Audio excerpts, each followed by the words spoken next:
ಒಂದು ಹೊತ್ತು ಊಟಗೂ ನಮ್ಗೆ ಕಷ್ಟ ಆಗ್ತಿತ್ತು. ಒಂದು ಹೊತ್ತು ಊಟಕ್ಕೆ 1 ರೂಪಾಯಿಗೋಸ್ಕರ ನಾನು ಹಿಟ್ಟಿನ ಗಿರಣಿಯಲ್ಲಿ ಕಸ ಗುಡ್ಸೋದು, ಆಮೇಲೆ ಚುರುಮುರಿ ಕಟ್ಟಕ್ ಬರ್ತಿತ್ತು 3 ರೂಪಾಯಿಗೋಸ್ಕರ ಪ್ರತಿ ವೀಕ್. ಆತು ಕೆಲಸ ಮಾಡಿ ಜೀವನ ನಡೆಸ್ತಿದ್ವಿ. ಅದು ನಮ್ಮ ಅಜ್ಜಿ 400 ಪೆನ್ಷನ್ಸ್ ಅಲ್ಲಿ ನಾವು ಇಡೀ ತಿಂಗಳ ಮಾಡ್ತಿದ್ವಿ. ತುಂಬಾ ಕಷ್ಟ ಆಗಿತ್ತು ಮ್ಯಾಮ್. ಕೆಲಸ ಅಜ್ಜಿ ಒಬ್ರೆ ವಯಸ್ಸಾದವ್ರಲ್ವಾ, ನಮ್ಗೆ ಬೇರೆ ಮಾಡಕ್ಕೆ ಏನೋ ಇದೇ ಇರ್ಲಿಲ್ಲ, ಆಪ್ಷನ್ಸ್ ಇರ್ಲಿಲ್ಲ ಅಲ್ವಾ. ಬದುಕ್ಬೇಕು, ಇವಾಗ ಬದುಕ್ಬೇಕಂದ್ರೆ ಲೈಫ್ ಹೋರಾಟಕ್ಕೆ ಬೇಕಲ್ಲ ಮ್ಯಾಮ್. ಬದುಕಿಗಾಗಿ ಹೋರಾಟ ಅಂತ ಹೇಳ್ತಾರಲ್ಲ, ಹಂಗೆ ನಮ್ ಬದುಕೋಸ್ಕರ ಹೋರಾಟ ಮಾಡ್ಲೇಬೇಕಿತ್ತು. ಎಲ್ಲ ಮೂಡಲಗಿಲೆ ಓದಿದ್ದು ನೀವು? ಹಾ, ಅಲ್ಲೇ. ಎಜುಕೇಶನ್ ಎಲ್ಲ ಅಲ್ಲೇ ಮ್ಯಾಮ್. ಅಂದ್ರೆ ಕಂಪ್ಲೀಟ್ ಆದ PUC ತನಕ ಓದ್ದೆ. ಡಿಗ್ರಿ ಮಾತ್ರ ಕರೆಸ್ಪಾಂಡೆನ್ಸ್ ಅಲ್ಲಿ ಮಾಡ್ಕೊಂಡಿದ್ದು ಮ್ಯಾಮ್, ಓಕೆ. ಶಂಕರ್ ಘಟಕ ಶಿವಮೊಗ್ಗದಲ್ಲಿ.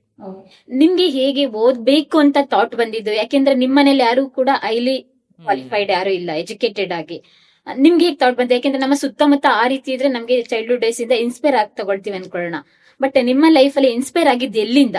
ಇನ್ಸ್ಪೈರ್ ಏನಂದ್ರೆ ಮ್ಯಾಮ್, ನಮಗೆ ಕಷ್ಟಗಳೇನೆ ಲೈಫಲ್ಲಿ ತುಂಬಿದ್ವು. ಅಪ್ಪ ಅಮ್ಮ ಇಲ್ಲ, ಆಮೇಲೆ ಹೊಟ್ಟೆಗೆ ಊಟ ಇಲ್ಲ.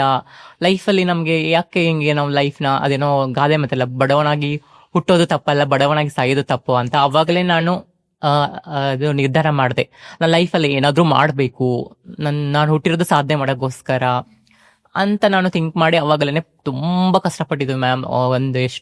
ಒಂದೊತ್ತು ಊಟ ಇಲ್ಲನೂ ನಾನು ಓದ್ಬೇಕು. ನಾನು SSLCಗೆ 100 ರೂಪಾಯಿ ಬಾಡಿಗೆ ಕೊಟ್ಟು ನಾನು ಓದಕ್ಕೆ ಅಷ್ಟು ಕಷ್ಟ ಇತ್ತು ಮ್ಯಾಮ್. ಒಂದು ಪೇಪರ್ ಒಂದು ಪೆನ್ ತಗೊಳಕ್ಕೂ ನಮ್ಮ ಹತ್ರ ದುಡ್ಡು ಇರಲಿಲ್ಲ.